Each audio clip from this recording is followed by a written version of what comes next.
Bueno, entonces nosotros vamos a recapitular un poquito. Vamos a recapitular un poquito lo que veníamos hablando. Nosotros habíamos colocado una actividad. eh,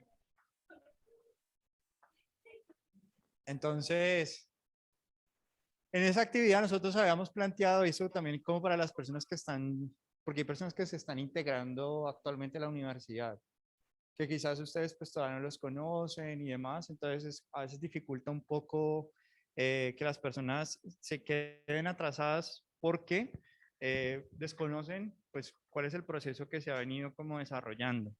Entonces ahí les voy a pedir como el favor eh, de que nosotros, por ejemplo, en este momento tenemos pues una sala que podríamos decir copada, ¿cierto? Nos estamos turnando. La idea es que si ustedes sienten síntomas, pues avisen, así tengan un moquito, tosecita, lo que sea. Es preferible que digan, profe, prefiero quedarme en casa y que otro compañero pueda venir, ¿vale? Entonces, visto así, habíamos asignado una tarea, por decirlo así, en la que tratábamos de hacer una diferenciación entre lo que dice el Colegio Colombiano de Psicólogos, Colombia, contra lo que dice el Americano de Psicólogos de pues América, ¿vale? Y habíamos hecho unas aproximaciones respecto a qué entendíamos nosotros por objeto de estudio de la psicología. Y empezábamos por esa primera diferenciación y decíamos entonces que en esa diferenciación, la psicología, lo que ustedes, no, lo que notábamos, digamos, la vez pasada en el tablero, estábamos diciendo que nos ocupábamos mucho del bienestar personal, ¿cierto? De resolver problemáticas donde la familia, donde el trabajo y donde lo personal, digamos, se ve alterado. Y entonces prácticamente sé que no lo apuntamos, pero la sensación que quedaba, como cuando uno habla, hay palabras que uno le dejan sabor, ¿no?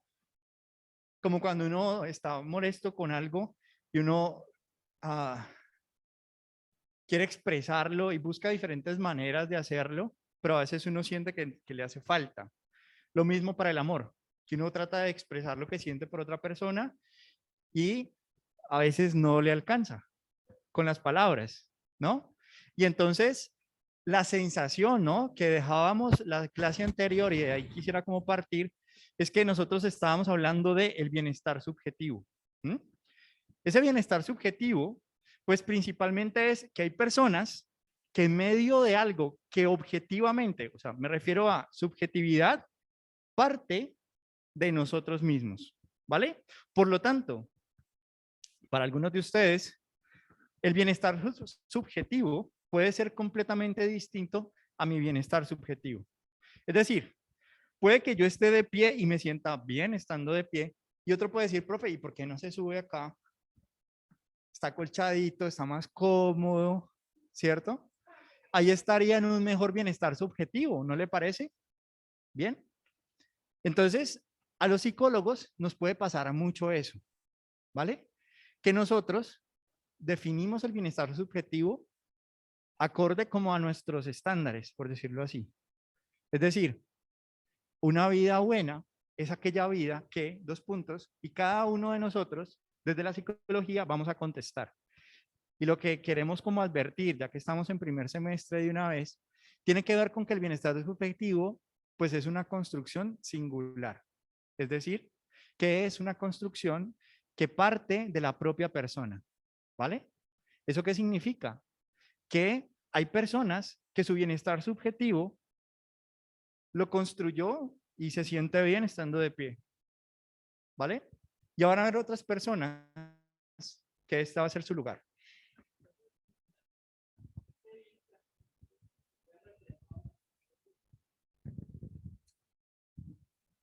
A ver si te entiendo bien la pregunta. Eh, digamos que ese bienestar subjetivo depende un poco de que las otras personas te reconozcan bien, o sea, te reconozcan en un bienestar, ¿sí? ¿Eso es lo que quieres decir?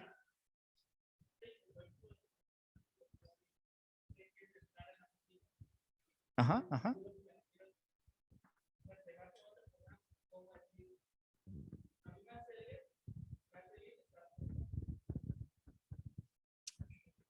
Ah, ok, ok. A ver, claro, claro, el bienestar subjetivo va a tener un espectro muy amplio, ¿vale? Va a tener un espectro muy amplio. ¿A qué nos referimos con eso? Que hay personas que se sienten bien con objetos, con cosas, y hay personas que no, que les importa cinco literal, no les importa mucho las cosas, sino que lo que necesitan es personas, sentirse bien con otras personas, ¿vale? Igual, el tema, digamos, de la clase de hoy no tiene tanto que ver con que...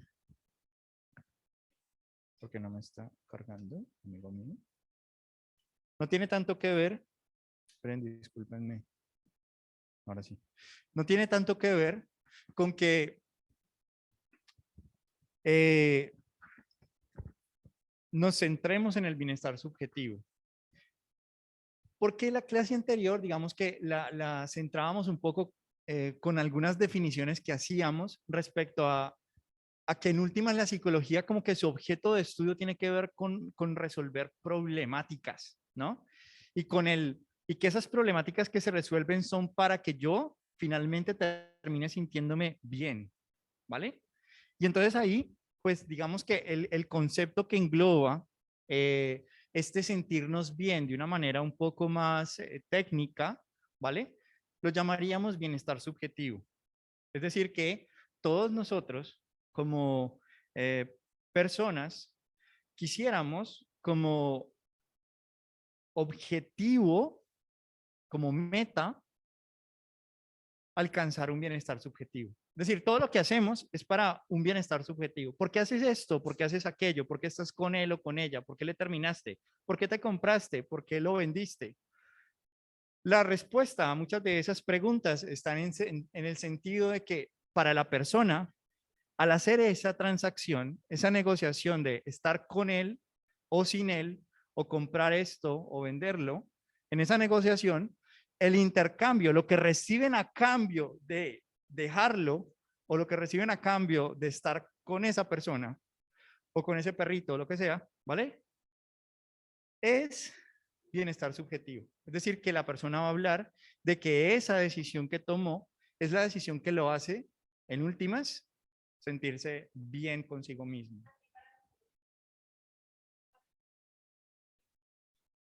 Exactamente, exactamente. Pues lo que vamos a hacer el día de hoy es un poco entender de dónde viene o de dónde surge esta variabilidad subjetiva. O sea, por qué que podamos contestar. O sea, lo que quiero como ponerme hoy de resultado de aprendizaje. Si el resultado de la clase anterior era que pudiéramos identificar los objetos de estudio y haber por lo menos llegado a un acuerdo, espero que hemos podido llegar a ese acuerdo y quiero hacerlo como explícito, de que la psicología es una ciencia, ¿cierto? ¿Cierto? Sí, entonces discutíamos sobre ciencia o disciplina, ¿vale? Y decíamos por las razones por las cuales era una ciencia y no era una disciplina, y los peligros entonces de abordarla exclusivamente como disciplina. Que la invitación que nos hace la Asociación Americana de Psicología, el Colegio Colombiano de Psicología, es a que no la abordemos como una disciplina, sino que nos volvamos científicos del comportamiento. Y entonces, científicos del comportamiento, pues nos lleva como una pregunta de hacer una diferenciación entre conducta y comportamiento. Y también, que ahorita la vamos a hablar, y también decíamos que dentro de las últimas definiciones de la psicología, que eran una de las que aportaban, decían era actividad cerebral, decían como fisiología cerebral, decían también mente, imagen mental, procesos mentales, funciones cognitivas, ¿vale? Y entonces, prácticamente lo que estábamos diciendo en la clase anterior era que somos un grupo humano que nos caracterizamos por una forma de hacer las cosas, una forma de escribir y una forma de hablar. Y entonces, en la forma de hacer las cosas, ¿sí? Nosotros decíamos, claro, nuestra forma de hacer las cosas tiene que ver con unos métodos de evaluación, unos métodos, por tanto, de intervención, que nos diferencian de otras profesiones. Entonces, nos decíamos un poco en broma que no íbamos a sacar, digamos, una muela para poder a través de la muela decir entonces si usted tiene o no tiene depresión. Digamos que esa no es nuestra vía, no es nuestro camino, ¿sí? Eh, como el maestro, digamos, Yoda decía, digamos, nosotros en este momento somos Padawan y la idea es mantenernos en esa línea de una ciencia, ¿vale? Que nos enseña cómo es que tenemos nosotros que proceder ante el comportamiento y la mente. Porque en últimas, ese es el objeto de estudio. O sea, tiempo atrás, mucho tiempo atrás, digamos que el objeto de estudio de la psicología era otro. Solo lo que podíamos ver. Es decir, solo estudiamos la conducta, ¿vale? De un tiempo para acá, ya empezamos a hablar de mente también. Y entonces hablamos de que el objeto de estudio de la psicología es el comportamiento humano y la mente. Entonces, psicología es la ciencia que estudia el comportamiento humano y la mente humana. Entonces, a veces teníamos discusiones en otros salones, en otros semestres, y entonces decían, profe, pero las plantas también tienen inteligencia y los animales también tienen inteligencia. Y entonces yo siempre les preguntaba, bueno, ¿y ustedes van a ser psicólogos de quién? ¿De plantas? ¿De animales? Profe, de humanos. Ah, bueno, entonces vamos a estudiar la mente humana y el comportamiento humano, ¿vale? Que podemos valernos de el estudio comparado, sí. ¿Cómo se le denomina el estudio comparado? Se le denomina etología. La etología, que su representante, digamos, es Konrad Lorenz. Konrad tuvo la idea, ¿no? De decir, bueno, la etología, la etología. Entonces yo voy a ir apuntando por acá para que hayamos, entonces tenemos pendiente comportamiento, entonces comportamiento y mente humana, ¿vale? Entonces, la psicología estudia el comportamiento y la mente humana. Vamos entonces a diferenciar un poco, vamos a meternos un poco. Si decíamos que somos una ciencia, si decíamos que somos una ciencia, entonces ahí estábamos diciendo, claro, somos ciencia en tanto garantizamos un proceso sistemático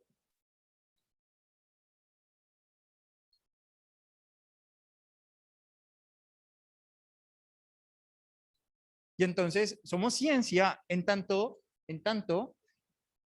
hacemos, hablamos y escribimos.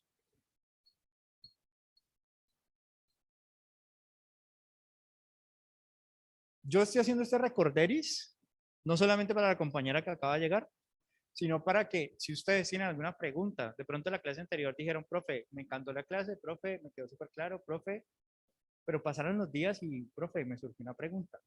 O, profe, ahorita que estoy volviendo a ver esto, me surge esta inquietud. De eso se trata un poco, volver nuevamente a recuperar lo que habíamos dicho. Y entonces, decíamos que nos caracterizamos por una manera de escribir acorde con la APA, ¿cierto? APA séptima edición, y entonces les sugería que fueran a descargar del Centro de Escritura Javeriano, el manual, digamos, de APA, que le pueden consultar. Entonces, esa es la manera que nosotros tenemos, nos caracterizamos porque escribimos acorde con la Asociación Americana de Psicología. ¿Sí? Hablamos, según entonces, un vocabulario, exacto, un vocabulario, que decíamos era el DSM-5, que es un manual de diagnóstico de desórdenes mentales. ¿Bien? Bien, perfecto. Y entonces, este manual diagnóstico, ¿vale? Este manual diagnóstico, básicamente tiene como objeto, digamos, de estudio, ¿sí? La psicopatología, ¿vale? Entonces, ¿qué es la psicopatología? Viene entonces, pato, patos, quiere decir enfermedad, ¿sí? Enfermedad. Logía quiere decir estudio.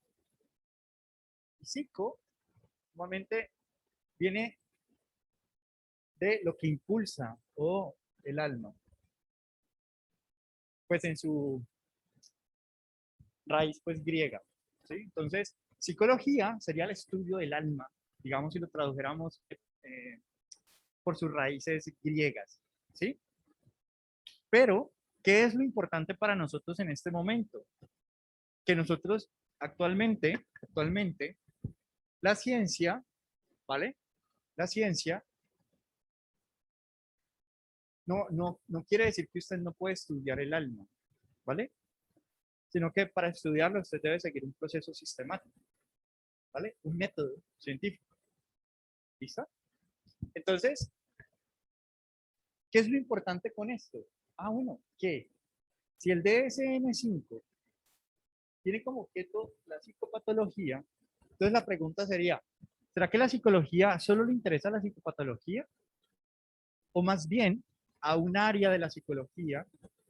Entonces ustedes han escuchado, me imagino que cuando exploraron Colegio Colombiano y exploraron la APA, se encontraron, muy seguramente, se encontraron con que aparecen como apellidos de la psicología, que psicología educativa, que psicología clínica, ¿no? Entonces, para que de una vez como que lo vayamos organizando, ¿no? Entonces, la ciencia psicológica, ¿vale?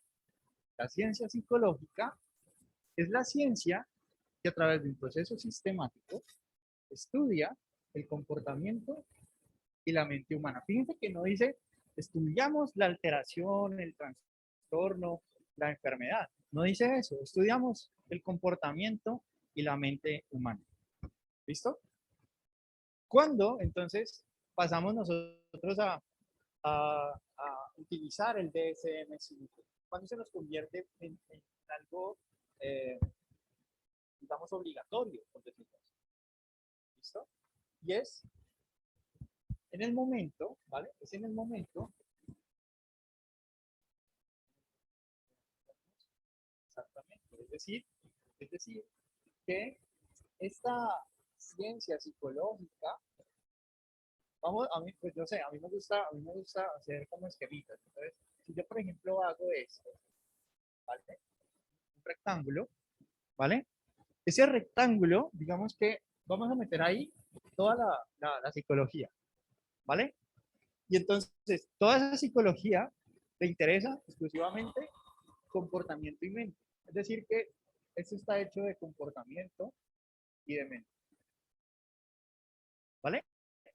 De eso está hecha la psicología. Ahora, actualmente. ¿Listo? Y entonces, cuando, y lo interesante de esto es que esto no es casual. O sea, aprendan también a ustedes a decir, ¿por qué no pusieron una O? ¿O por qué no pusieron un IO? ¿Por qué pusieron fue I? Y entonces la pregunta inevitable para nosotros es, ¿será que nosotros podríamos separar el comportamiento de la mente? Es decir, yo podría tener una mente que va a lo que se le da la gana y un comportamiento que hace lo que se le da la gana, como que la mano izquierda no sabe lo que hace la mano derecha. Podríamos pensar entonces que hay una separación mente-comportamiento o una separación incluso más drástica aún, cuerpo de mente o cuerpo de comportamiento. La cabeza, donde está el cerebro, ¿será que no sabe lo que pasa acá abajo? Que tengo hambre, que tengo sueño, que tengo ganas de orinar. ¿Será? Todo el tiempo estamos en una completa interrelación. ¿vale? Por lo tanto, cuando Descartes hablaba de la separación entre mente y cuerpo, el dualismo, yo ahí les pido pues un poco que recuerden a sus profesores de filosofía del colegio, ¿no? O que hay un texto muy bonito de Antonio Damasio, ¿vale? Antonio Damasio, lo vamos a ver pues más adelante, mucho más adelante, yo no creo que en este curso, pero es bueno que lo tengan por ahí. Antonio Damasio, ¿vale? Entonces, ¿por qué es tan importante Antonio Damasio? Ah, súper.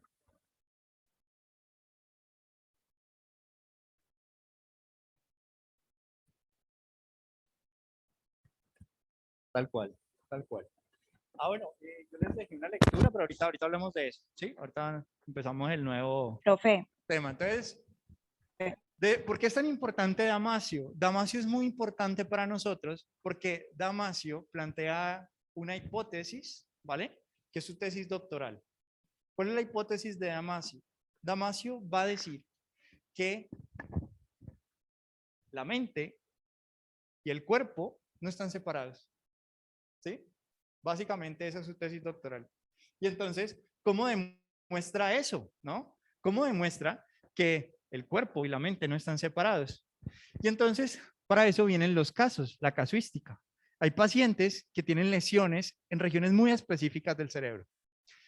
¿En qué regiones? Entonces, en las regiones dorsolaterales del lóbulo frontal, estos pacientes que tenían lesiones en regiones dorsolaterales frontales tenían un problema de retroalimentación entre lo que pasaba en su cuerpo o en su organismo, ¿vale? Y la toma de decisiones, porque sabemos que el frontal, pues en síntesis, como para que nos hagamos un esquema de lo que voy a decir ahora, nosotros podemos hacer un círculo, ¿vale? Dividir esta a la mitad, y entonces acá tenemos los ojos, la nariz y la boca, ¿vale? Y entonces aquí tenemos los frontales, acá tenemos parietales, temporales y occipitales, ¿sí? Y el polo que está atrás, todo esto, es un polo netamente sensorial. Y el polo que está adelante es un polo netamente motor. Y la parte más baja es más psicológica. Entonces uno diría, Profe, bueno, no profe, se le escucha entonces, nada. acorde con ese esquema de trabajo, significa que si hay lesiones Profe, frontales, muy seguramente lo que vamos a encontrarnos es un síndrome, porque hay una alteración muy grande. ¿Por qué? Porque el frontal, profesor. como decide, es el que ejecuta, el que hace, Profe, yo puedo ver muy bien, ¿listo? Es decir, mi occipital funciona muy bien, mi No corteza occipital escucha. es la corteza Profe, ventral, pues, por excelencia. Y profe, entonces, si yo llego, por no ejemplo, a para. desarrollar profesor, no le esquizofrenia, yo escucha puedo empezar nada. a decir, a preguntarles a ustedes que si ven a esa persona ahí sentada en la silla. Y ustedes me van a decir, profe, ahí no hay nadie sentado en la silla. ¿Vale? Y entonces yo les voy a decir, ¿cómo así? ¿En serio nadie lo ve? Y todos me van a decir, no, profe, ninguno lo ve. ¿Vale? ¿Y eso qué nos va a llevar? A un estado, que es un estado en el cual denominamos la psicosis, que es cuando estamos en una realidad distinta. Y es una realidad tan real para la persona que la vive, ¿vale? Como la realidad que todos compartimos, ¿vale? Por ejemplo, compartimos en este momento la realidad de que hay unos colores acá, ¿cierto? Que está haciendo una temperatura en particular, que no hay ningún otro ruido distinto al de mi voz y el aire acondicionado, ¿sí? Y esa es como una realidad que estamos compartiendo. Entonces, ¿qué sucede? ¿Qué sucede? ¿Y por qué hacíamos ese esquema? Pues porque estábamos diciendo que Damasio, al hacer esa hipótesis, él empieza a entender y se inventa una tarea muy particular. Y es una tarea que consiste en, como cuando uno hace apuestas, ¿vale? Entonces ustedes, por ejemplo, tienen que lograr hacer la mayor cantidad de puntos posibles. Y entonces tienen una tarjeta de 5 puntos, por ejemplo, ¿vale? Una de 4, una de 3, una de 2 y una de 1. ¿Listo? Y ustedes tienen que hacer la máxima cantidad de puntos posible. Entonces, ustedes, ¿por dónde empezarían normalmente? Por la de 5 puntos, ¿cierto? Si yo les digo, tienen que hacer la mayor cantidad de puntos posibles, elijan una tarjeta, pues sería muy raro que alguien diga 1, ¿no? O menos 1. Entonces, va a tomar el 5 normalmente, la tarjeta que más puntaje da, ¿vale? Pero lo que yo le voy a decir a la persona es que por cada vez que tome la tarjeta, esa tarjeta trae como consecuencia un castigo en algunas ocasiones, ¿vale? Y entonces la tarea en qué consiste. Ah, no, pues los pacientes de Damasio que tenían lesiones a nivel frontal, pues iban así, 5, y la penalización era -5, -12, -24, o sea, así, ¿no? Pero si elegían en pacientes normales, veían que cada que elegían 5 puntos, las penalizaciones eran muy altas, pero cada vez que elegían tarjetas de menos valor, menos puntaje, 1 punto, 2 puntos, la frecuencia de penalización era muy baja. O sea, casi que nunca los penalizaban. Entonces podían sumar todo ese puntaje aun cuando estuvieran eh, eligiendo tarjetas de menos valor. Entonces ahí uno puede calcular la aversión al riesgo. Es decir, una persona que es muy arriesgada, pues va a elegir siempre 5 puntos porque dice, de pronto en la siguiente no me penalizan. Entonces voy sumando más puntaje, 5, 4 puntos, ¿vale? Y entonces, con eso, Damasio, normalmente la sensación corporal, visceral, cuando nos penalizan, nos castigan, o sea, cuando nos dicen -5 puntos, tiene -0,5 en el parcial, llegó tarde, no entra, ese tipo de cosas, pues generan una sensación corporal, ¿vale? Que implica un cambio en la siguiente decisión. Pero ¿qué pasaba con esos pacientes? Que la reacción corporal que tenían cuando los penalizaban -12, -24, era como si no tuviera efecto sobre ellos. Es decir, que su cuerpo visceralmente se alteraba, pero ese cambio no era registrado en la corteza frontal, era como si no estuviera pasando nada. Entonces seguían apostando cada vez más, pese a que las recompensas eran menores y los castigos eran mayores. Es un acto completamente irracional. O sea, no tiene sentido, ¿no? Que si la recompensa es muy baja y hago un demasiado esfuerzo por ella, que yo siga insistiendo en esa conducta, ¿vale? Entonces, con eso, pues Damasio en últimas dice, bueno, no podríamos, no podríamos separar lo que pasa en el cuerpo de lo que pasa en la mente. Y entonces, él tiene un libro, que es su tesis doctoral, que se llama El error de Descartes. Así se llama, El error de Descartes. Y ese libro, El error de Descartes, pues sintetiza la equivocación que teníamos en neurociencias hasta ese momento de pensar que la mente y el cuerpo iban separados. Y en ese sentido, entonces, él plantea no un dualismo, sino un monismo, muy a lo Spinoza, muy de que hay que tomar todo como una sola unidad. Entonces, ¿por qué les digo eso? Pues porque lo hemos expresado aquí, en esta afirmación. Comportamiento y mente. Entonces uno dice, ay, profe, pero te vas a vuelta para decirnos eso.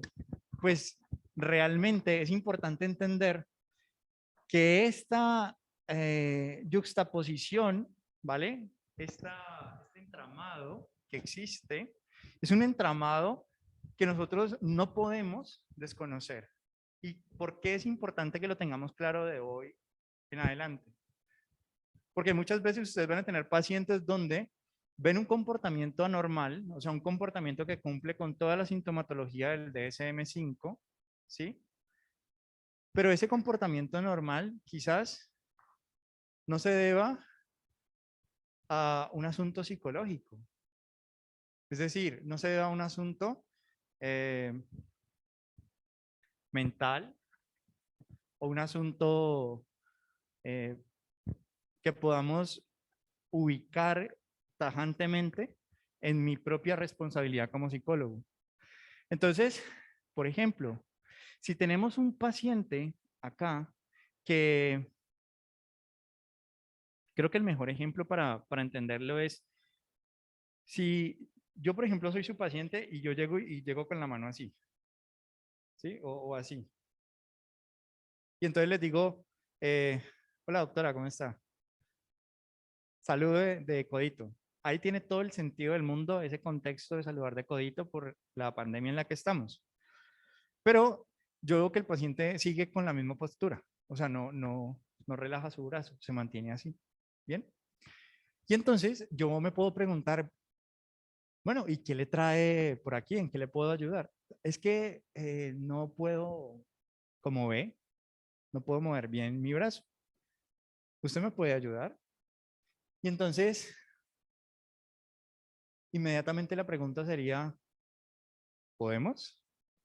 ¿Podemos nosotros abordar un paciente que tiene algún tipo de restricción motora?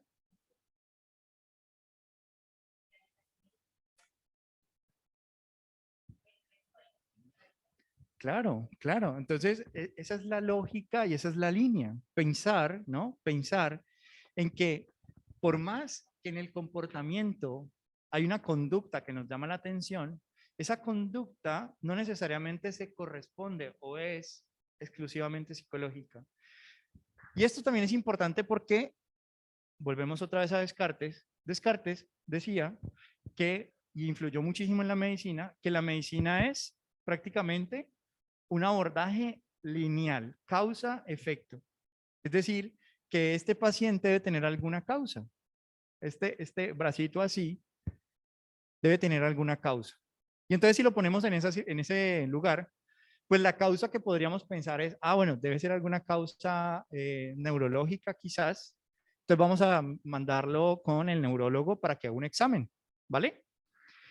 Y en ese sentido, vale, está bien, pero también esto se puede presentar por múltiples causas. Y entonces la invitación también es de entrada, como que nosotros estamos en una facultad de salud, la idea es no abordar siempre los problemas como un asunto lineal de eh, el problema tiene una única causa. Si yo resuelvo esa causa, entonces el paciente mejora. Nuevamente, error de Descartes. Lo que ha demostrado hasta el momento nuestra medicina, digamos que el padre de la medicina, ¿cómo es que se llamaba? Hipócrates, ¿no era? Hipócrates. Creo que es Hipócrates. El padre, el gran padre de la medicina, decía que la función del médico era ayudarle a sus pacientes a vivir bien. No decía a curar las enfermedades, o sea, decía era, usted tiene que aprender a comer bien. Hipócrates, ¿vale? Usted lo que tiene que hacer es enseñarle a su paciente a vivir bien. Y entonces uno se preguntaría, bueno, ¿y los psicólogos entonces cuál es nuestra función? Nosotros podemos hacer prevención, es decir, no esperar a que los pacientes consulten porque tienen ya una patología claramente desarrollada, sino que podríamos generar aspectos preventivos, aspectos en los cuales nosotros pensemos en que la, um, el efecto, lo que se está materializando como problema, como motivo de consulta, pues es algo multicausal, es algo que puede explicarse desde lo biológico, pero también desde lo psicológico, pero también desde lo social, ¿vale? A la N. Y eso uno diría, profe, qué angustia, porque entonces esto es muy complejo. Pues es complejo, pero nosotros trabajamos de manera interdisciplinaria. Entonces, yo psicólogo me encargo de la causa psicológica o de las causas psicológicas. Usted, trabajador social, se encarga de las familiares, sociales y demás. Usted, médico, se encarga de salud biológica, física. Usted, neurólogo, se encarga de funcionamiento del sistema nervioso central y periférico. Dígame que eso está bien, eso es como su papel. ¿Sí? Entonces, visto así, pues lo que estamos tratando de hacer es saber que este comportamiento y mente, ¿vale? que es exclusivamente el estudio de nosotros como psicólogos, también hay otras profesiones que les interesa estudiar la mente. ¿A quiénes? ¿A quiénes también les interesa estudiar la mente? Y entonces, para que de una vez ustedes aprendan a hacer esas diferenciaciones que me parecen súper importantes al momento de trabajar con otras personas.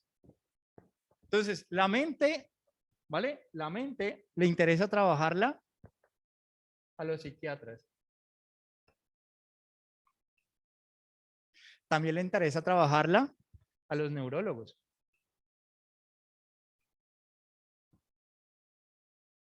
Y también le interesa trabajarla a los neuropsicólogos.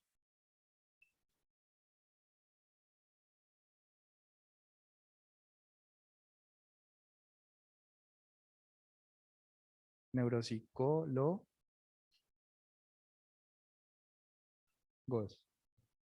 ¿Vale? Vale. Chévere, profe, pero entonces, ¿qué hace cada uno? Ah, bueno, súper. Vamos primero con los psiquiatras, ¿vale? Estudian la mente, pero para ser psiquiatra, ¿yo qué tengo que tener como requisito? Medicina. Exacto. Entonces, ¿cuál es el abordaje que tienen de la mente? Que es una mente que depende de la salud del cuerpo, ¿vale? Es decir, que cuando el cuerpo se enferma, ¿vale? O el cerebro se enferma, la mente se enferma. Por lo tanto, una depresión, ¿vale? Va a ser abordada como una causa física. Es decir, hay que darle medicamento, hay que darle farmacología, ¿vale? Por eso, el psiquiatra, ¿qué va a hacer? Medicar. ¿Y luego qué va a hacer? ¿A quién se lo va a remitir? A los psicólogos, ¿vale? Entonces, este paciente que ingresa es tratado y entonces nosotros cuando lo atendemos a ese paciente le vamos a preguntar, pues, ¿qué le vamos a preguntar?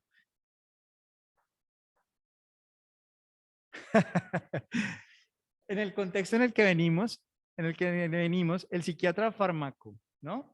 Entonces el paciente viene con fármaco. Por lo tanto, lo que nosotros necesitamos saber primero es qué está tomando, ¿sí? ¿Qué está tomando? ¿Qué fármaco te formularon? ¿Vale? ¿Qué cambios has notado por ese fármaco? Porque también la psicofarmacología afecta diferente el cuerpo. Es decir, yo puedo tener unos eh, saberes de lo que el fármaco puede hacer, ¿vale? Pero es muy importante la subjetividad. O sea, es muy importante que el paciente diga, no, a mí el fármaco súper bien, o no, yo he perdido el apetito, o yo ya no tengo función eréctil, perdí la funcionalidad.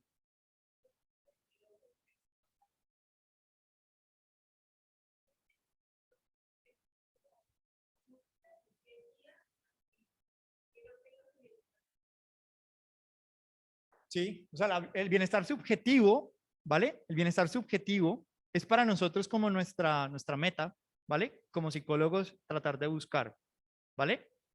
Pero lo interesante es entender lo que queremos decir con bienestar subjetivo y por eso lo quería dejar un poco para más adelante. ¿Por qué? Porque es no lo que tú defines como bienestar subjetivo, lo que para ti es bienestar subjetivo, sino que nos toca meternos en el mundo del paciente, meternos en su mundo, en su subjetividad, para nosotros saber realmente qué sería realmente una mejoría. Ah, bueno, para él una mejoría sería esta. Bueno, vamos a trabajar en pro de esa mejoría. ¿Vale? Porque de lo contrario nos vamos a poner objetivos terapéuticos, objetivos de intervención, que van a ir más en la línea de yo sentirme bien conmigo mismo. Yo psicólogo, con mi gran saber y mi gran poder, pues entonces te voy a decir cómo resolverlo, qué tienes que hacer, cuándo lo tienes que hacer para que te sientas mejor. Y no, porque eso va a ser una forma de tratamiento muy parecida al Dolex que a ustedes les duele la cabeza, se toman un Dolex, se le quita, pero luego aparece más fuerte o aparece que tienen una enfermedad mucho más delicada, ¿vale? Entonces, ese tipo de enfoque donde yo parto de mi saber y voy direccionando al otro en lo que quiere, en lo que yo considero, es un enfoque muy Dolex, muy, te vas a sentir bien, sí, pero es como calmar los síntomas, como que me sentía de esta manera, ya no me siento de esta manera, pero eso no resuelve la subjetividad, o sea, Claro, claro, porque si no le estamos restando a esa persona la posibilidad o los recursos, porque si no vamos a generar también una dependencia al psicólogo. Como que yo no soy nadie sin ella o sin él. Voy a llamarle para tomar una decisión. ¿Me matriculo a la universidad o no me matriculo? Pues no. Ajá. Claro, claro, claro, claro. Entonces, yo lo que estoy diciendo acá, se los digo sabiendo que ustedes están en primero y que esto lo van a construir, ¿vale? Van a terminar, ya te paso ahí el micrófono. O sea, pues para que... Entonces, cuando nosotros a veces nos vamos a ir a enfoques que nos brindan esa posibilidad, porque es muy angustiante, o sea, yo los entiendo, es muy angustiante cuando viene un paciente y les dice que está sufriendo y ustedes dicen, pues tengan un Dolex. ¿Sí? Es decir, mi forma de abordaje es, voy a tratar el síntoma y le voy a dar al síntoma y que desaparezca el síntoma, que se sienta bien. Ya, ya, sí, ya, bueno, que te vaya bien. Sí, pero uno sabe que ese paciente va a volver. Y pues es un poco perverso, una lógica muy perversa, decir, yo sé que es más profundo, pero aquí para tenerlo largo tiempo ahí, pagando, ¿no? Éticamente, pues, no sería adecuado. ¿Sí?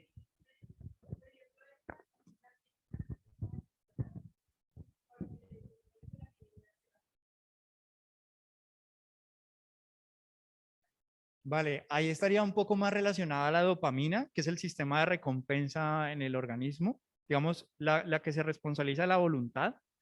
O sea, cuando uno dice, yo tengo voluntad de hierro, ¿no? Si yo digo es no. Se basa mucho en la dopamina. Es decir, que cuando nosotros dependemos de recompensas inmediatas, entonces nuestra voluntad pues es muy maleable, porque lo que busco es la recompensa ya. Entonces a mí me pueden manipular muy fácilmente. Yo te doy y entonces en ese doy yo ya de una vez digo descarga de dopamina, ¿no? Y mientras que si yo nos ponemos en el lugar de esta voluntad de hierro, ¿no? ¿Cómo entrenamos esa voluntad? Eh, Hay un experimento, si quieren ahorita me acuerdan y se los muestro, donde es un estudio longitudinal, es un estudio que le hacen seguimiento a un grupo de niños de más o menos 5 años hasta que ingresan a la universidad y rastrean básicamente quiénes pueden posponer la recompensa inmediata y quiénes no.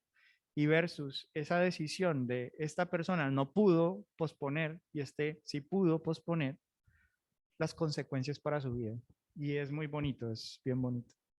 Entonces, claro, ahorita yo les dije que queríamos hoy entender, es que yo a veces me emociono en temas y me quedo ahí un rato y necesitamos ir avanzando. Entonces, vamos a ir precisando algunas ideas. ¿Listo? Bueno, hemos aclarado que este I, ¿vale? No es casualidad. O sea, no es como se me fue así. No, tiene todo un sentido detrás, de fondo. ¿Listo? Mente y comportamiento. No los podemos separar. ¿Vale? Entonces, con el psiquiatra decíamos que estudia la mente y lo hace desde una perspectiva médica, ¿m? Biológica. Por lo tanto, su forma de abordaje de la mente es a través de la farmacología. ¿Listo?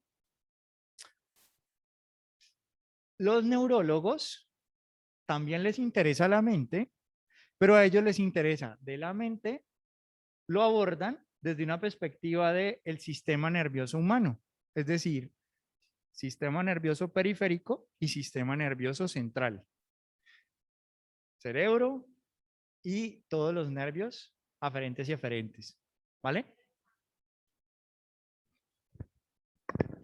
Exacto. Los neuropsicólogos, ¿vale? Estudian la mente, pero exclusivamente desde el sistema nervioso central. Entonces, es la principal diferencia entre un neurólogo y un neuropsicólogo es que al neuropsicólogo solo le interesa el cerebro, el sistema nervioso central. Mientras que al neurólogo sí te va a poner a explorar cómo están los nervios aferentes y eferentes. ¿Listo? Es decir, el sistema nervioso periférico le interesa también. A los neuro no nos interesa, neuropsicólogos no nos interesa. No nos interesa no porque no sea importante, pero cuando sospechamos que hay alguna anomalía periférica, pues mandamos eso al neurólogo. ¿Sí? ¿Vale? Bueno, listo. Y aquí nos hace falta. Nosotros habíamos mencionado la psicopatología, ¿cierto? Habíamos mencionado la psicopatología. Y decíamos entonces que este comportamiento y esta mente, ¿listo? Y creo que también es importante de una vez algo que a mí me parece muy útil. O sea, yo normalmente abandono mi lugar de profe y me pongo en el lugar de estudiante, ¿no? Yo digo, bueno, a mí qué me gustaría. Que me hubieran dicho si yo estuviera en primer semestre, porque me hubiera ahorrado mucho tiempo de, no entiendo, ¿sí? Entonces, es esto, en síntesis. El DSM-5, ¿vale? El DSM-5 nos habla de unas características cognitivas. Entonces nos va a decir, por ejemplo, que en el trastorno de atención, ¿vale? Hay unas características cognitivas y unas características comportamentales. Entonces, eso a mí me parece súper útil, porque ya lo vamos a conectar con lo que venimos diciendo, ¿no? No crean que es una locura así de profe, pero ¿cómo así? Estamos hablando, no estoy por poner un ejemplo, pero el que estamos hablando era el de atención, trastorno de atención. Cognitivas, ¿vale? Y comportamentales. Entonces, quiero de una vez que se lleven esto para que de una vez vamos aclarando un poco qué es eso de la mente, ¿no? Que también tenemos que hablarlo. Entonces, la mente como concepto, ¿listo? Es un concepto que se puede medir, es un concepto que podemos ver, ¿vale? Y no seríamos una ciencia si no hubiéramos encontrado la manera de ver a esa mente, ¿m? De medir a esa mente. Y entonces, ¿cómo lo hacemos? De manera,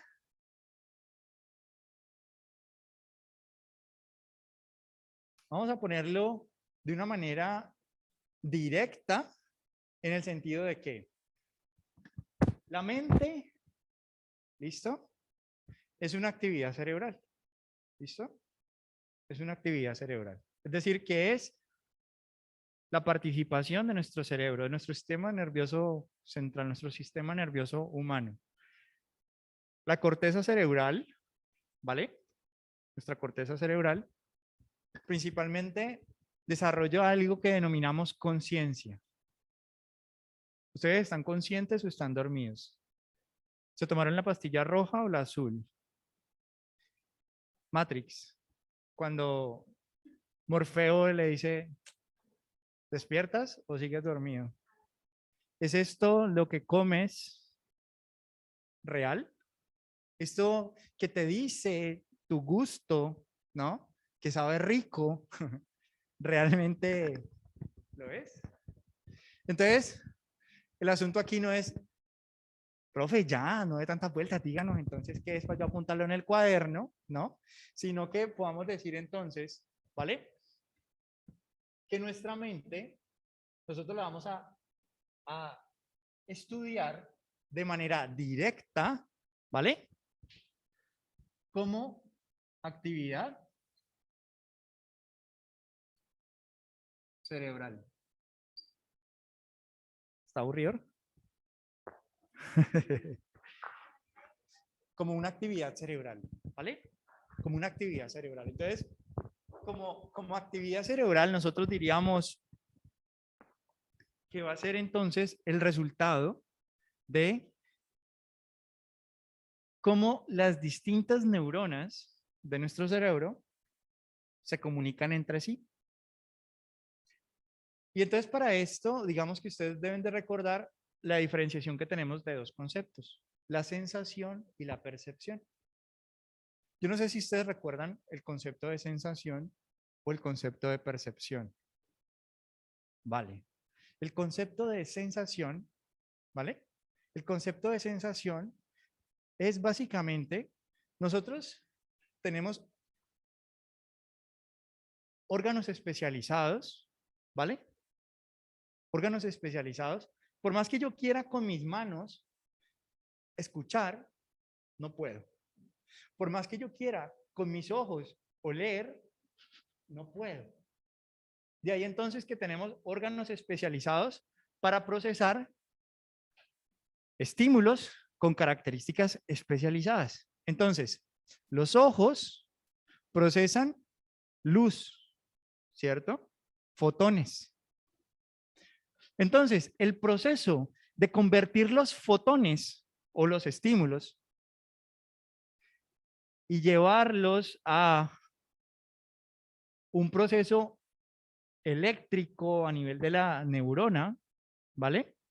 Ese proceso de traducir o convertir lo que en un lenguaje que yo no entiendo, entonces pongámoslo así, yo hablo español, a nivel interior hablo español, ¿cierto?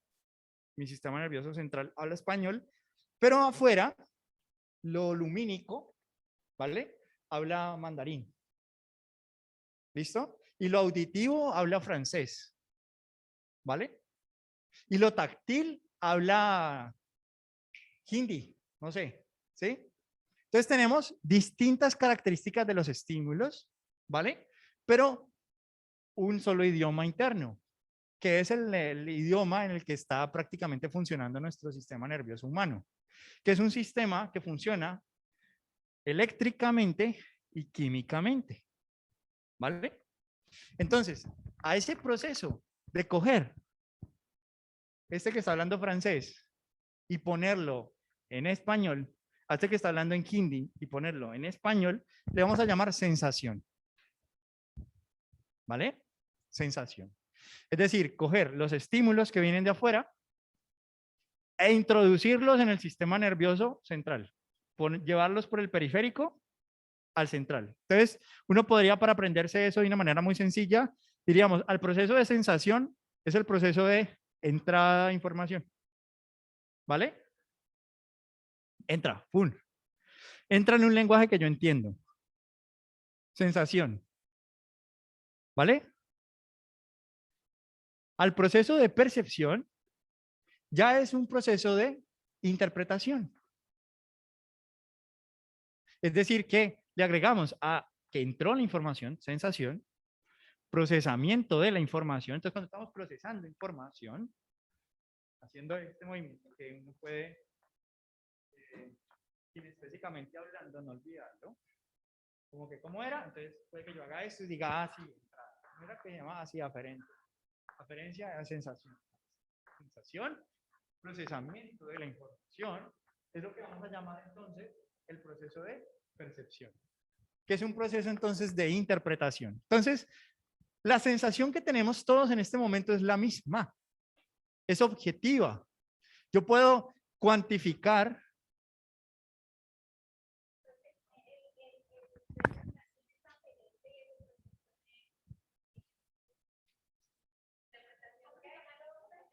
Es eferente, pero cuando nosotros, eferente es cuando nosotros vamos a dar ya una respuesta, ¿vale? Pero entonces la percepción acontece a nivel del sistema nervioso central, el proceso de interpretación, mientras que la sensación es muy periférica, ¿vale? Es muy periférica, viene de entrada, frun, pasa de una neurona a la siguiente neurona, relevo, tálamo, sistema cortical. Hasta ahí se ha convertido de hindi a español, ¿no? Entonces pasó de ser fotón a convertirse en un impulso electroquímico. ¡Flo! Llegó. Una vez llegó, entonces la corteza se activa, ¿no? Y viene un procesamiento de esa información. que llegó a corteza, porque no todo llega a corteza. Entonces, la que llegó a corteza significa que es importante y necesita interpretación, necesita percepción. Entonces, decíamos que es completamente objetiva la sensación, o sea, todos podemos cuantificar en este momento, incluso tenemos un termómetro que ahí dice, no sé cuánta temperatura tenemos ahorita, pero supongamos que ahí dice 18, 22, ¿vale? ¿Listo? Eso objetivamente para todos es lo mismo. ¿Listo? Es decir, está hablando en hindi en este momento respecto a temperatura. ¿Vale? Pero yo les pregunto, levanten la mano, ¿quién tiene frío? Es decir, ¿quién en este momento? Vale, pero no todos levantaron la mano. O sea, hay unas personas ahí que dicen, yo tengo calor, yo estoy sudando. Aquí donde yo estoy sudando. ¿Vale? Entonces, ¿de qué depende la interpretación? O sea, la percepción. Que pasemos entonces de un lugar completamente objetivo, ¿listo? Donde yo puedo cuantificar cuánto dolor le estoy causando. O sea, introducí 3 milímetros de la aguja, pero porque hay personas que a los 3 milímetros de aguja brincan y dicen me dolió, y otros dicen qué rico, qué placentero, qué delicia. Entonces, volviendo acá, significa entonces que el mundo de la sensación, ¿vale? El mundo de las sensaciones es un mundo objetivo, ¿vale? Nosotros podemos cuantificar la calidad y la cantidad de los estímulos. Pero el mundo de la percepción, es decir, el mundo de la interpretación, el mundo donde está su mente,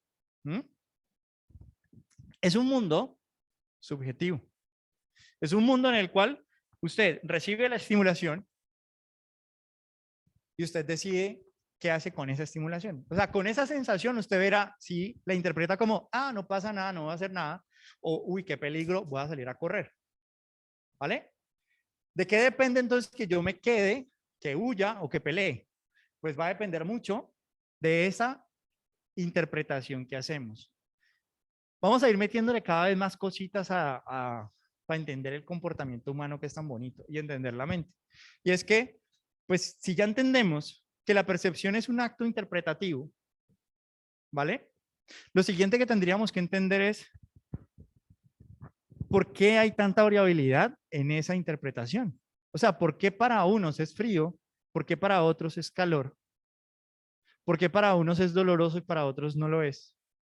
¿Para qué para unos eso es placentero y para otros no lo es? ¿Vale? Entonces, antes de entrar en ese mundo, vamos a ir clarificando algunas otras cosas que tenemos por acá. Entonces, queda claro que los neuropsicólogos lo hacemos desde el sistema nervioso central, estudiamos la mente. Y entonces ahí de una vez como que nos empiezan a decir, ok, el énfasis que le hace el neuropsicólogo a la mente es entender esa mente como un proceso de actividad del sistema nervioso central. ¿Sí? Que el neurólogo, la mente, la entiende como un proceso más periférico y del sistema nervioso central. El psiquiatra, más como un proceso físico, corporal, médico, ¿vale? Y entonces, con estas diferenciaciones, diríamos, claro, hay ese estudio de la mente. ¿Listo? Ahorita vamos a dar un paso un poco más específico. O sea, ahí estábamos como muy general, ¿no? Ahorita lo que vamos a hacer es coger un microscopio y mirar un poquito más al detalle. Psicopatología, ¿vale? Entonces, la psicopatología, decíamos que la psicopatología se caracteriza entonces por ser un elemento enfermo, un desorden, un trastorno, algo que está alterado. Pero, ¿qué es lo que se altera? Entonces, de una vez el DSM nos dice que se altera a nivel cognitivo y a nivel comportamental. Entonces, si ustedes se van a mirar que estudia la psicología, pues de entrada uno dice, comportamiento y mente.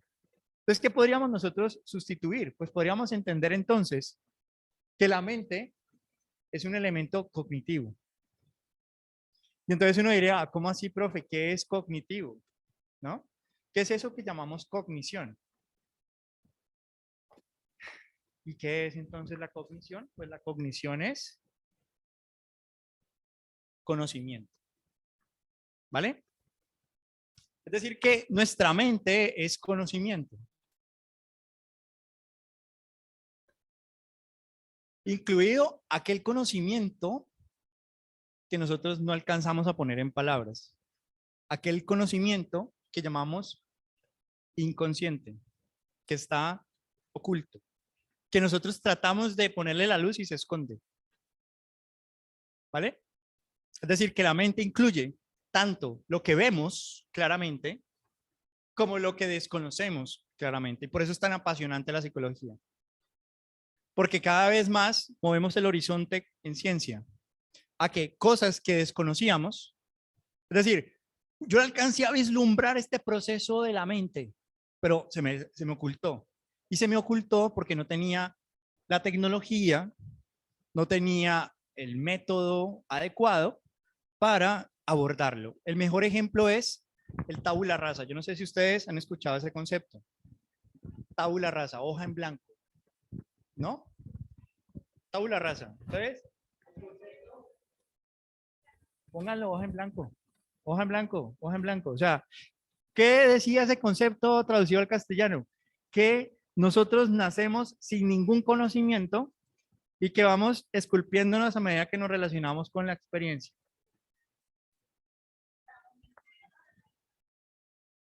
Exacto, empieza en cero y se empieza a formar redes, o se empieza a hacer conocimiento. Y entonces, ¿qué dice la neurociencia actualmente? Mentiras. O sea, no hay un tabula rasa, no existe eso. ¿Por qué se creía que los niños no sabían nada? O sea, que los niños venían tabula rasa, ¿vale? Pero entonces encontraron mejores métodos para preguntarles a niños cada vez más pequeños los que sabían. ¿Tienen preguntas? ¿Están hablando de algo que no entendieron, algo que quieran clarificar? Claro. Bien, vamos a hablar, digamos, fobia como tal. Digamos, las fobias.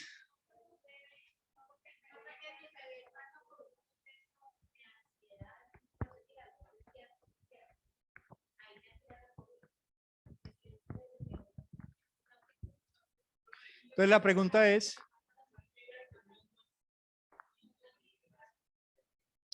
vale, es que, a ver, vamos a ir como aclarando cosas que todo eso está interconectado y es muy bonito cuando uno, yo no sé si ustedes han escuchado la historia de los ciegos y el elefante.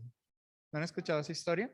Que meten a un grupo de ciegos en una habitación, ¿no? En un lugar muy grande, y dentro de ese lugar les preguntan que qué es lo que ellos ven, ¿no? ¿Qué es lo que hay en esa habitación? Y entonces hay un cieguito que agarra la oreja. Y entonces ese cieguito dice que lo que está tocando, pues es como, no sé, por poner, no sé, una tela, ¿no? Una tela. Y hay otro que agarra más bien la trompa. Entonces dice, no, no, es como una cuerda. Y hay otro que agarra una patica y así sucesivamente, ¿no? Cada uno, desde el lugar en el que se encuentra, tiene toda la razón, absolutamente toda la razón. ¿Y qué es lo que nosotros, digamos, debemos de intentar hacer? Poder unir todas esas partes entre sí, ¿vale? Por eso la psicología estudia el comportamiento de la mente, pero no lo hace no lo hace sola. Es decir, toma elementos de las ciencias sociales, toma elementos de la neurociencia, ¿vale? Es decir, nosotros estamos hechos de un montón de otras ciencias. ¿Por qué? Porque lo que estudiamos es muy complejo.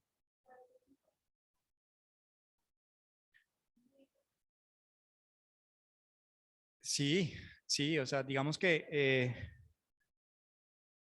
sí, es que este tapabocas son como más pequeños que los demás. Entonces aprieta un resto. Entonces, volviendo nuevamente como con la pregunta que hacen de miedo, fobia, pensarlo como instinto, digamos que luego la desarrollamos más, pero como para no confundirnos y que no se pierda como el ímpetu de lo que estamos hablando, vamos a decir lo siguiente. Nuestro sistema nervioso central, ¿vale? Es decir, que nuestra mente y nuestro comportamiento humanos, ¿vale? Tienen historia evolutiva, tienen muchos años de evolución. Y que en esa línea de trabajo, en esa línea de pensarlo así, pues implica que hay una teoría que es la teoría del cerebro triunio, que el cerebro triunio es de MacLean. Y este señor, pues básicamente lo que dice es que, digamos, la estructura, digamos, de lo que es el tálamo, el cerebro medio, el tallo cerebral como tal, pues esa estructura apareció evolutivamente hace mucho tiempo atrás y que esa estructura se parece mucho a la estructura de otros mamíferos. ¿Bien?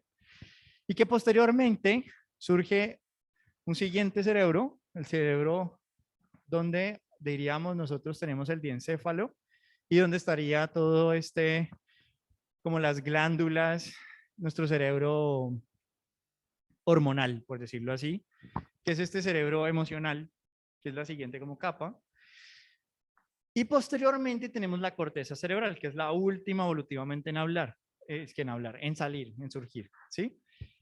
Entonces, desde esa perspectiva, diríamos que nosotros tenemos un piloto automático. Entonces ahí concordamos con el compañero. ¿Cuál es el piloto automático? Ese piloto automático tiene años de evolución, ese cerebro que compartimos con otros animales y que ese cerebro entonces, básicamente, rápidamente, así, nos dice si lo que está delante de nosotros, ¿vale? Hay que aproximarnos a él porque no representa una amenaza o hay que alejarnos de él porque representa un peligro. Visto así, pues es muy útil porque no tiene todo que llegar a corteza cerebral para decidir. O sea, no todos tenemos que decir, por ejemplo, no sé, aparece una bomba aquí, veo que humo, la bomba, el TNT, yo no me voy a quedar aquí diciendo, ¿qué hago? ¿No? No sería evolutivamente, tendría sentido esa conducta, quedarme ahí yo razonando.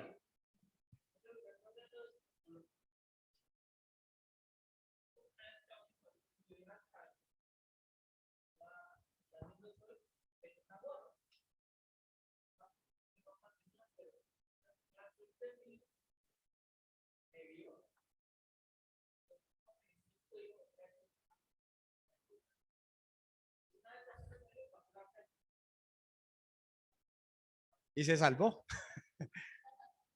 claro.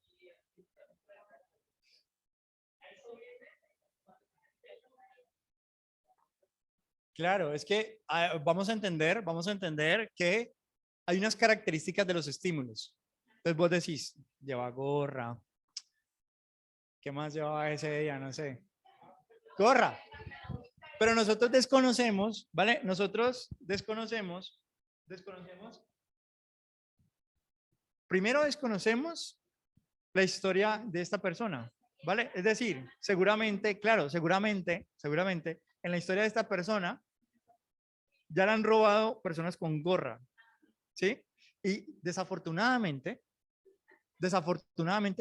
puede ser que hasta la misma ropa, o sea, color, forma de vestir, etcétera, se asemeje, como si tuvieras un doble tuyo villano, que apenas lo ven, dicen, es una persona que me robó, ¿vale? Como mi villano favorito. Entonces, ¿visto? Miren, eso que está, claro. Es decir, nosotros, ¿por qué a eso que está diciendo el compañero, a eso que está diciendo Gustavo, es la hipótesis de Damasio que se llama la hipótesis del marcador somático. La hipótesis del marcador somático es que nosotros, cuando tenemos experiencias, esas experiencias las marcamos en el cuerpo. Y al marcarlas en el cuerpo significa que un estímulo que nos provoca una misma sensación corporal, como la vez en la que se marcó, entonces yo lo asumo como una situación muy parecida y tengo que huir de esa situación. Entonces, ejemplo, su mamá le dio una chancletada tremenda porque usted llegó con algo que no era suyo a la casa. ¿Bien? Entonces, la siguiente vez que usted vea por ahí algo que esté mal ubicado y usted dice, ¿será? Inmediatamente su marcador somático, su cuerpo, le va a indicar visceralmente, corporalmente, que recuerde la experiencia, o sea, le va a generar el dolor nuevamente y usted va a decir, uy, no, mejor no. ¿Sí? Entonces, desde esa perspectiva, nosotros no todo lo tenemos que llevar al plano de la conciencia. ¿Por qué? Porque digamos que tenemos la necesidad de poder crear, de poder...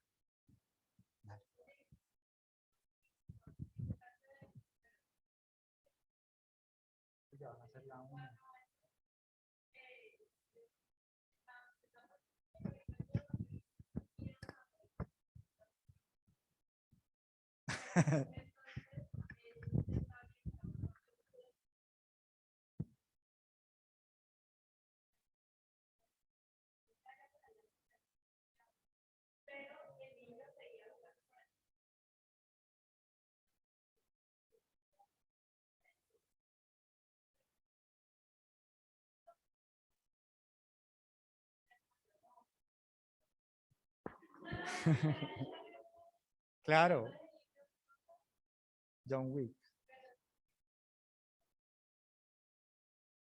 claro. Mira, desafortunadamente, mira, van a ser, es que falta muy poco para la una. Entonces tenemos que como eh, seleccionar por qué camino cerrar, qué camino tomar para continuar siguientes clases.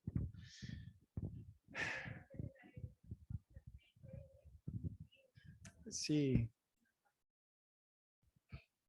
sí. Entonces vamos a, solo como para, es que, sí. Entonces fíjense lo importante que es, ¿no? Lo que nosotros decimos por el efecto que tiene en el mundo de los otros. Hoy no creo que alcancemos a desarrollarlo completamente para que entendamos por qué para unos y para otros es diferente. Eh, pero digamos que para decirte algo al respecto es que el lenguaje es performativo. ¿Qué quiere decir eso? Que el lenguaje crea mundo. Entonces, si tú, por ejemplo, dices, yo soy capaz, tú creas las condiciones para ser capaz. Distinto a yo no soy capaz. Entonces, nuestro universo está conformado por las palabras de nuestro universo. Si en mi universo existe el diablo, existe. Si en mi universo no existe el diablo, no existe. ¿Vale? Entonces, eso también nos aliviana mucho en la relación terapéutica, porque yo no lo voy a juzgar desde mi universo, sino desde su universo. Entonces, si él cree que una agüita le va a sentir mejor, lo va a hacer sentir mejor, pues listo, que se tome su agüita, pero que,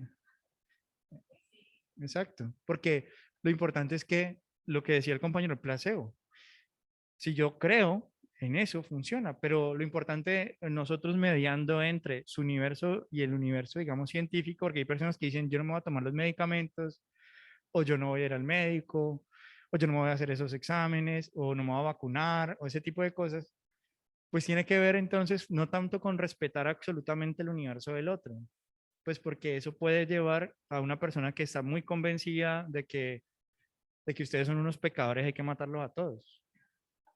Pues yo no puedo decir, ay, no, hay que respetar su universo y su libre pensamiento. No, hay un límite, ¿sí? Entonces, éticamente hablando, nosotros vamos a aprender a poner esos límites. ¿Listo? Por eso las preguntas que iniciábamos la clase cuando consultábamos del código deontológico de psicología, qué sí podemos hacer, qué no podemos hacer, que es algo que también tenemos que contestar más adelante, tiene que ver con ese tipo de lineamientos, ¿no? De límites. Entonces, vamos a decir que lo cognitivo, ¿vale? Es conocimiento.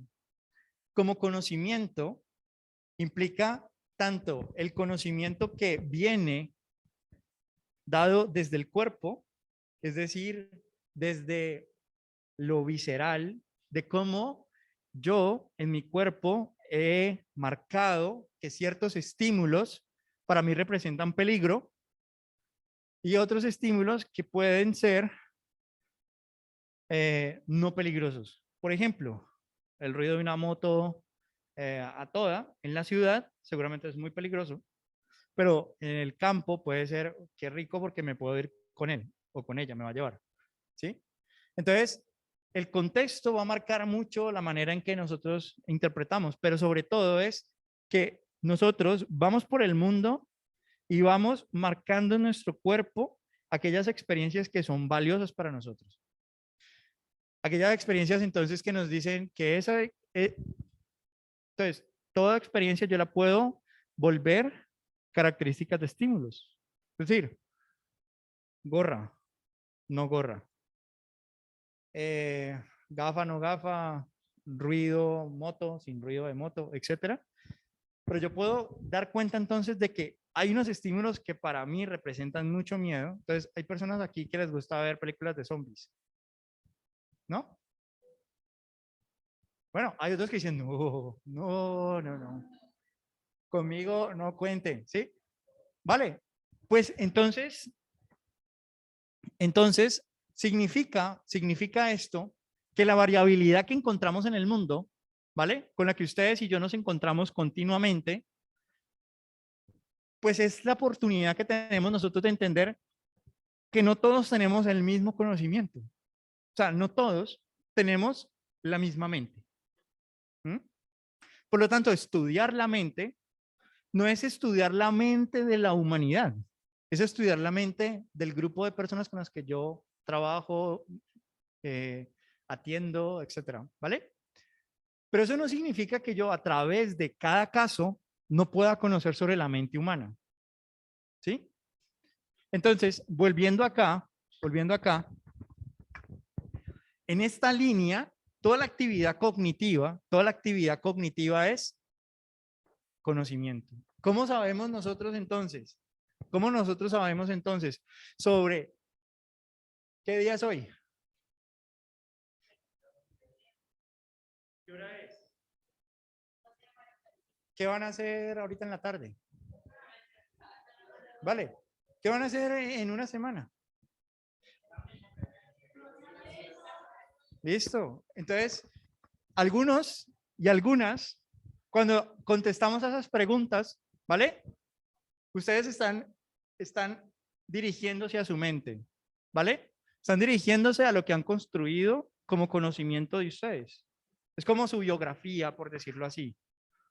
Entonces, cada cultura tiene también su propia manera de pensar, de hablar, de hacer, que era muy parecido a lo que hablábamos con la comunidad científica. Pues bien, eso significa que existen aproximaciones y por eso ustedes van a encontrar que hay instrumentos de evaluación que les van a decir a ustedes, este instrumento está validado en Latinoamérica o este instrumento no está validado en Latinoamérica. No sé, si alguna vez han leído por ahí sobre instrumentos y cosas así de evaluación, se utiliza mucho esto para decir entonces que lo que tratamos de medir, que se puede llamar ansiedad, que se puede llamar, ¿cómo se llame? ¿Vale? Hay características de cada grupo humano donde lo que decimos es válido o no es válido. Entonces, si este instrumento es validado en Latinoamérica, lo puedo utilizar con latinoamericanos.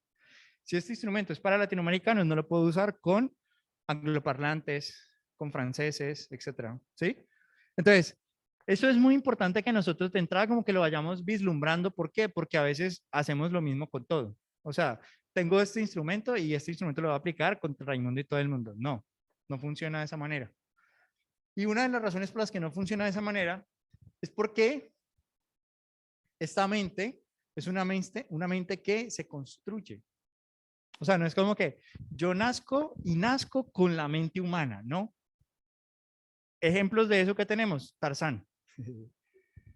Pero yéndonos un poquito más a lo científico, hay personas que han sido sobrevivientes de desastres naturales que han sido criados por animales y que no desarrollan lenguaje humano, que no desarrollan una mente humana o un comportamiento humano, sino que lo que desarrollan es un comportamiento de el lugar de crianza animal. Entonces, criado por lobos, pues bien, aúllo, como carne cruda y ando en cuatro patas. ¿Bien?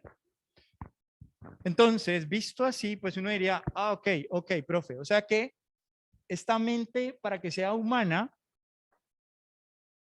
¿tienes una pregunta? Ah, es que estabas con él. Entonces, para que esta mente sea humana, pues a nivel genético, luego nos metemos con eso de la genética y demás, pero para que lo entendamos es que a nivel genético, yo puedo tener las características fisionómicas, ¿no? O sea, me veo como un ser humano, ¿listo? Entonces, a nivel genético, para que me vea como un ser humano, pues que los pulgares oponibles, que los dos ojos adelante, que camino en dos piernas, ¿cierto? Que tengo un lóbulo frontal. Esas son mi herencia humana. Pero la herencia humana llega hasta ahí, hasta darnos las características físicas humanas, pero no nos da mente ni nos da comportamiento humano. Y eso, digamos que, ¿cómo así? Uy, ¿cómo así, profe? Yo creía que por hombre con mujer, entonces igual a ser humano y ya no hay nada más que hacer. Es importante entender que hay una interacción entre los genes, ¿vale? Y el ambiente. Y a esa interacción entre genes y ambiente le vamos a denominar la epigenética.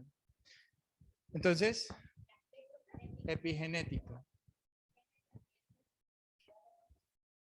Epigenética.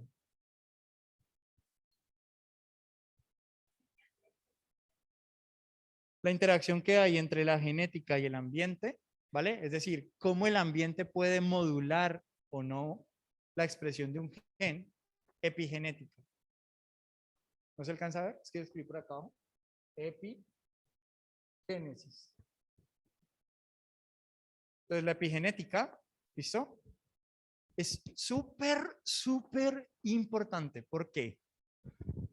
Porque da la oportunidad, ¿vale? Da la oportunidad a que nuestra profesión sea una profesión. Porque de lo contrario, si no existiera la epigenética, todo sería fruto de los genes. Es decir, que una persona nace mala porque tiene el gen de la maldad, por poner un ejemplo, y no hay nada más que hacer que dejarlo ser. Pues no.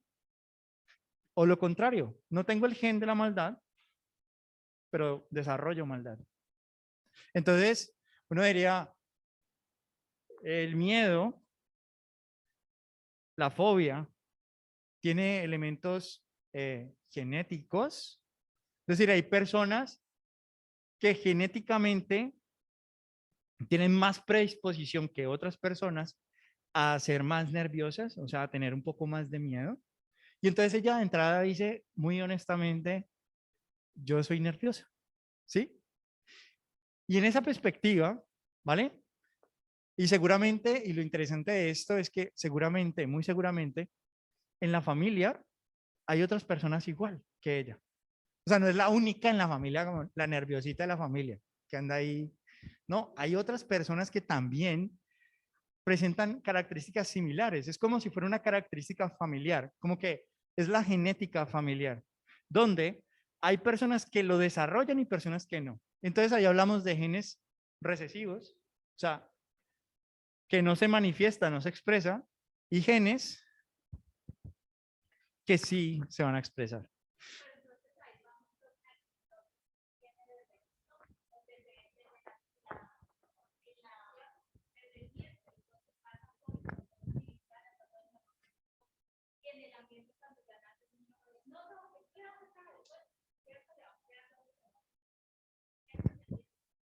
Claro, es que antes la discusión que había en psicología era mitad, mitad, o sea, como que, ¿qué es más, no? ¿Cuál es el papel? Más lo genético, más lo ambiental.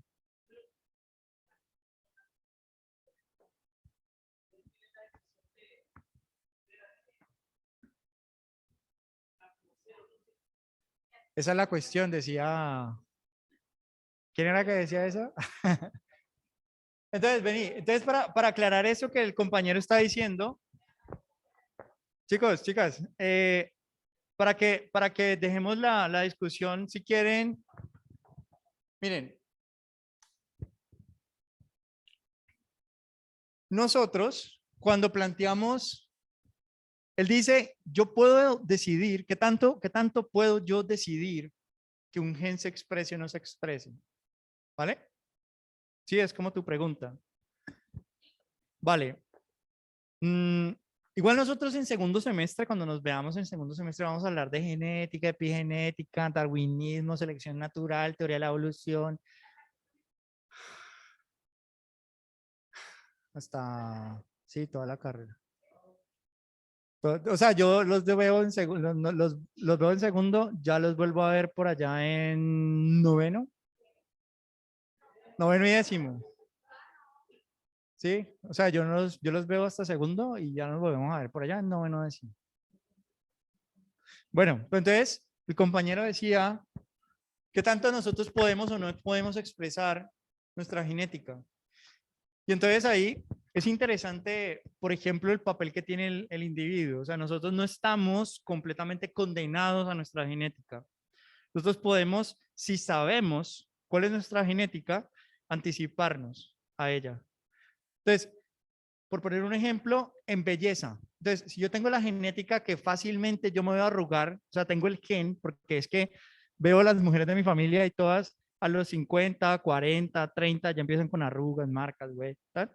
Pues entonces yo puedo empezar a prevenir el envejecimiento. ¿Cómo? ¿Cómo? Pues lo que voy a hacer es empezar a comer alimentos que no oxiden tanto y cremitas y ejercicio y cosas así. Poniéndolo en términos de comportamiento, va igual, igual. Si yo sé que tengo en mi familia antecedentes de esquizofrenia, por ejemplo, es decir, tengo una probabilidad alta versus otras personas que en su genética no está la esquizofrenia claramente marcada, al menos en sus primeras generaciones, pues porque uno diría, no, es que mi pues uno se pierde un poco, uno más o menos sabe hasta sus bisabuelos y eso porque la abuelita todavía se acuerda, ¿no? Pero si no, entonces, si uno tiene esa carga genética, ¿listo? Significa entonces que yo qué puedo hacer para prevenir y controlar los síntomas. Porque estamos hablando de prevención y control de síntomas. En ese sentido, pues, si yo tengo la genética de la violencia, ¿vale? Lo mejor para mí sería empezar a cultivar hábitos de tipo monje tibetano. O sea, que la probabilidad de que si yo nazco, por ejemplo, en un monte, en un monasterio budista, ¿vale? Es muy reducida que si yo me golpeé, digamos, el dedo pequeño del pie cuando me levanto de la cama, en vez de yo enfurecerme, en vez de yo mandar a todo el mundo a comer de todo, que yo tome eso, porque el contexto en el que estoy es budismo y meditación, tomar esto como una experiencia de crecimiento, como de autocontrol, ¿no? Pero si yo tengo la genética violenta y me voy para el mío a las 6 de la tarde, pues seguramente se va a manifestar, o sea, se va a expresar ese gen de forma mucho más probable, ¿listo? Porque las condiciones ambientales son condiciones que favorecen la expresión genética. Entonces, si yo eh, reconozco mi genética, puedo anticiparme, por ejemplo, todos nosotros, todos, incluyéndonos, vamos caminando hacia un Alzheimer muy pronto. Es decir, nuestro cerebro se está envejeciendo. El Alzheimer se caracteriza por una pérdida progresiva de la memoria. Lo que ustedes van a levantar un día mirándose al espejo y diciendo, ¿quién soy? ¿Cómo me llamo? ¿Cómo me afeito? No me acuerdo. ¿Vale? Pues estoy exagerando, ¿no? O sea, no todo el mundo va a terminar así. Pero, pero lo que les quiero decir es, vale, si yo sé que estoy en ese camino, en esa vía, ¿qué puedo hacer para prevenirlo? ¿Vale? Y entonces ahí ustedes pueden, por ejemplo, pues hay un libro que les recomiendo que se llama Cerebro de Pan. Cerebro, cerebro de pan. De pan. Cerebro de pan. Cerebro de pan. Es que tiene un apellido rarísimo. No me acuerdo el apellido de él. Cerebro de pan. Cerebro de pan. Ahí les van recomendaciones como para que ustedes organicen un poco su dieta, su actividad, o sea, la forma de vivir. ¿Recuerdan lo que decíamos al principio? Nuestra labor es mejorar la manera de vivir. Palmuter, ajá, exacto. No sé. Es que hay mucha gente que ha adoptado nacionalidad americana, por más que sus apellidos sean así, pues no estaría muy seguro, pero suena alemán, suena alemán. Entonces, muchachos y muchachas, yo les voy a enviar dos lecturas. Hoy les envié una de ellas para clarificar. Es un libro completo, pero vamos a leer solo un capítulo dentro de ese libro. El capítulo se llama Algunas reflexiones sobre el caso colombiano, víctimas y consecuencias neuropsicológicas. Creo que es el capítulo 9.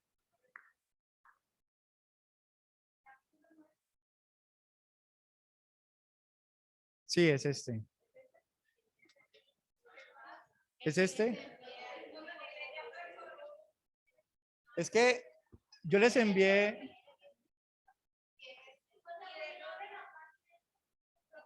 No, ese es un capítulo largo, o sea, ahí viene como un resumencito, pero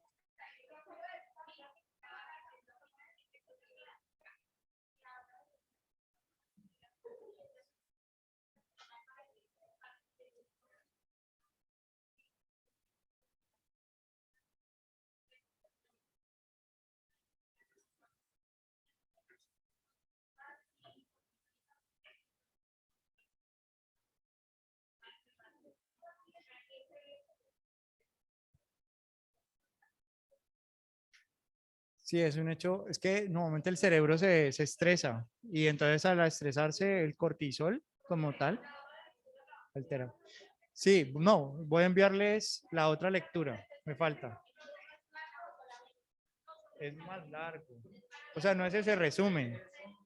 Es- Ese es un resumen. O sea, dice resumen, resumen. Hay que entrar al libro, descargarlo y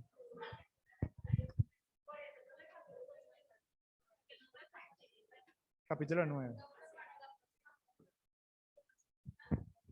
Para dar una información. Chicos, esta información va, ahí me están escuchando.